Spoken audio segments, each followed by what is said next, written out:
This is by far one of the darkest scenes in Avatar: The Way of Water, and it's also a deleted scene. Avatar Theory here, hope you're doing well and having a fantastic day, and this deleted scene titled Parents from Hell and Standoff shows a much darker Neytiri and takes place in the final battle of the movie on top of the Sea Dragon. Now of course, if you don't want any of the deleted scenes or the extended cutscenes to be spoiled, then do be wary of that going forward, as this is from the collector's edition of Avatar: The Way of Water, the digital version that I purchased on the Microsoft Store, and the whole scene itself is just over 7 minutes long, which does sound quite long for an extended cut or a deleted scene, but most of it is of the battle with Jake and Neytiri on top of the Sea Dragon at the end of the movie, with bits and pieces of deleted scenes thrown in there. So overall it's about 1.5 minutes of deleted scenes where you have a few seconds here, a few seconds there. So they're kind of misleading you by saying it's a 7-minute deleted scene, but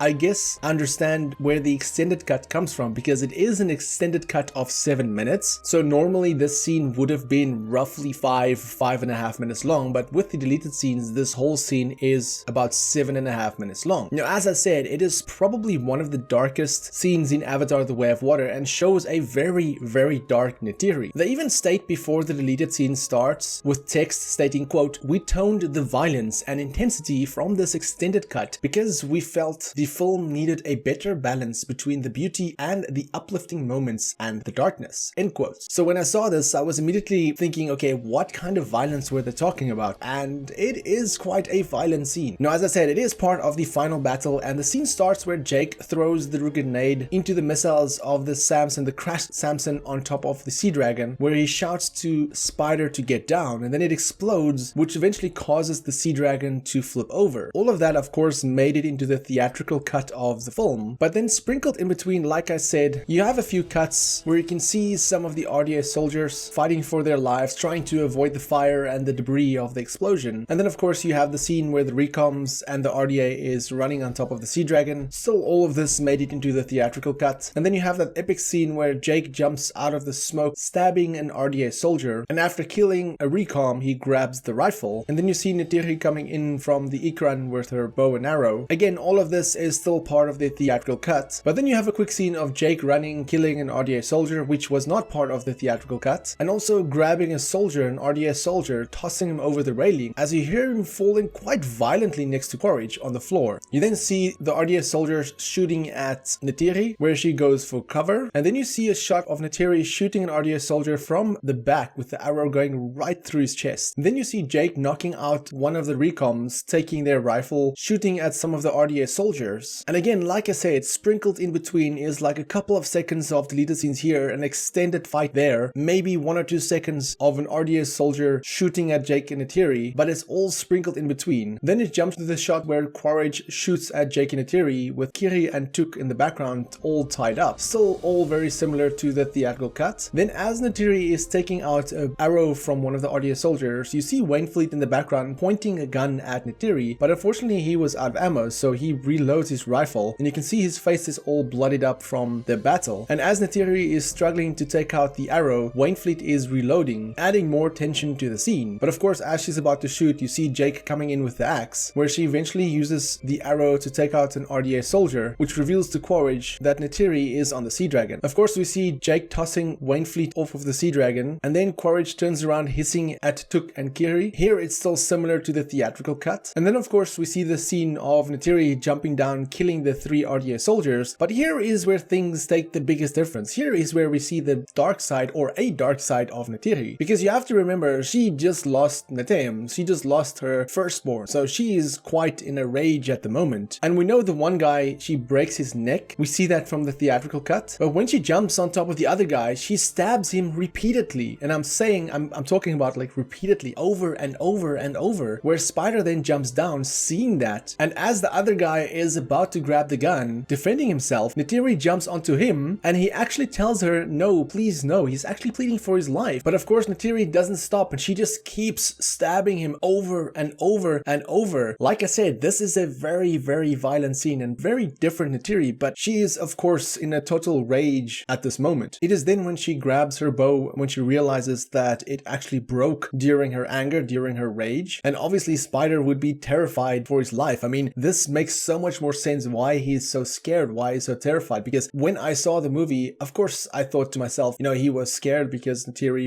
looked a bit angry. She was just killing some people. But the way she killed the soldiers in this scene, particularly stabbing the one guy over and over and over and then jumping to the other guy, him pleading for his life, and she just repeatedly stabs him, that's much more terrifying than what was depicted in the theatrical cut. Everything else from the scene plays out pretty much as normal, with Jake freeing Duke, Quaritch coming out with a knife on the throat of Kiri, and Jake putting his weapons down, with Spider coming into the scene, pleading for Quaritch to let go of Kiri. We then of course see Neytiri coming in, putting a knife to the throat of Spider, and here is where things also goes a little bit differently than the theatrical cut. She of course says release or I'll cut, same as the theatrical cut, and as she's about to stab Spider, Quaritch lets go of Kiri. But then I'm gonna play the scene with the audio, and then you just see how much different this scene is and how differently it shows Neytiri.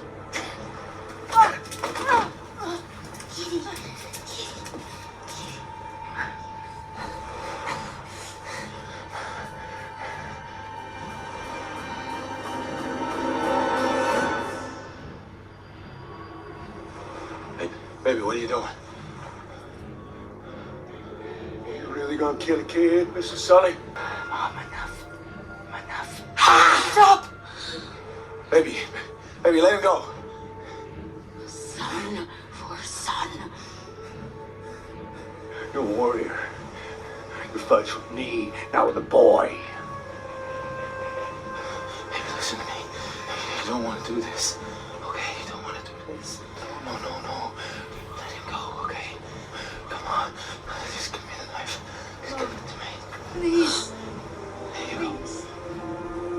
I was speechless when I saw the scene. I was literally on the edge of my seat, and I was thinking to myself, why did they not keep this? Why did they remove it from the movie? Why? It just adds so much to the character of Neytiri and how she was enraged by this anger, by this emotion, because like I said, she just lost her firstborn moments ago. So of course she's just seeing red, she's just seeing anger, and she's just not thinking rationally. That's why she still kept the knife to Spider's throat. Jake had to come in. Even Kiri couldn't get her out of that trance, out of that emotional state. Jake had to come in and calm her down. And that's why I'm saying this is by far one of the darkest deleted scenes, one of the most emotional or interesting deleted scenes from Avatar: The Way of Water. And it just makes this scene so much more intense. And as most of this part of the scene is or seems to be finished rendering, I don't know why, again, I don't know why they didn't keep this part of at least this specific section. If they had to remove the parts where Neytiri was stabbing the soldiers over and over, then at least keep this part in, because you could have seen that she was just really out of control, emotional, and just angry, and you can kind of understand why she is like that. But this is definitely one of my favorite deleted scenes for Avatar: The Way of Water. There is of course multiple more scenes, which I will also break down as I'm breaking down each scene individually, but let me know in the comments below what you thought of this specific scene, of this extended scene titled Parents from Hell and Standoff. It is literally the parents from hell and the standoff at the end of the scene. Let me know in the comments below, and for more Avatar content, have a look at the rest of my channel. Until next time, have a fantastic day and stay safe.